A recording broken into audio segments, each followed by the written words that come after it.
শহীদ রাষ্ট্রপতি জিয়াউর রহমান একজন আদর্শ দেশপ্রেমিক, যার অবদান জাতির ইতিহাসে চিরস্মরণীয়। আজ 19শে জানুয়ারি আমরা কৃতজ্ঞচিত্তে স্মরণ করছি সেই মহান নেতাকে, যিনি দেশ ও জাতিকে দিয়েছিলেন নতুন আশার আলো।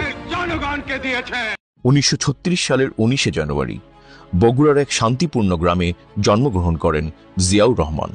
ছোটবেলা থেকেই মেধা ও সাহসিকতার জন্য পরিচিত ছিলেন। তার শৈশবের প্রতিটি অধ্যায়ে ফুটে উঠেছে দেশের প্রতি ভালোবাসা ও দায়িত্ববোধ। 1971 সালের মহান মুক্তিযুদ্ধে তার অবদান জাতি কখনোই ভুলতে পারবে না। চট্টগ্রামের কালুরঘাট বেতার কেন্দ্র থেকে স্বাধীনতার প্রথম ঘোষণা করেন জিয়াউর রহমান। যুদ্ধক্ষেত্রে তার চৌকস নেতৃত্বে মুক্তিযোদ্ধারা বীরত্বের সঙ্গে লড়াই করে। স্বাধীনতার পর যখন বাংলাদেশ চরম রাজনৈতিক সংকটে পড়ে, তখন জাতির ভবিষ্যৎ নিশ্চিত করতে জিয়াউর রহমান দেশের দায়িত্ব নিজ কাঁধে তুলে নেন। 1975 সালের পর দেশের সংকটময় সময়ে তিনি ছিলেন জাতির কর্ণধার। বহুদলীয় গণতন্ত্র প্রতিষ্ঠা করে তিনি বাংলাদেশের সকল জনগণের জন্য রাজনীতির পথ উন্মুক্ত করে দেন। 1978 সালে দেশের মানুষের জন্য নতুন রাজনৈতিক শক্তি হিসেবে প্রতিষ্ঠা করেন বাংলাদেশ জাতীয়তাবাদী দল বিএনপি।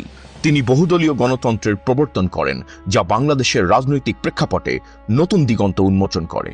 তার ঘোষিত 19 দফা কর্মসূচি দেশের অর্থনৈতিক ও সামাজিক অগ্রগতিতে গুরুত্বপূর্ণ ভূমিকা পালন করে। কৃষি, শিক্ষা, শিল্পসহ বিভিন্ন ক্ষেত্রে তার অবদান আজও স্মরণীয়।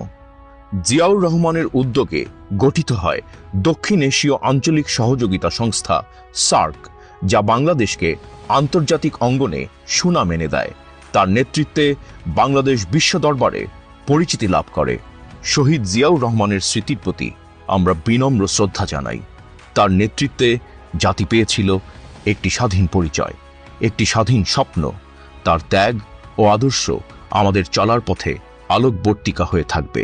আমরা তার দেখানো পথ ধরে এগিয়ে যাব একটি গণতান্ত্রিক ও ন্যায়ভিত্তিক সমাজ প্রতিষ্ঠার লক্ষ্যে। আজ তার জন্মবার্ষিকীতে আমরা তার প্রতি গভীর শ্রদ্ধা জানাই। তার নেতৃত্ব, তার স্বপ্ন আজও আমাদের পথ প্রদর্শন করে। বিএনপি সবসময় জিয়াউর রহমানের আদর্শ ধারণ করে দেশ ও জনগণের জন্য কাজ করে যাবে।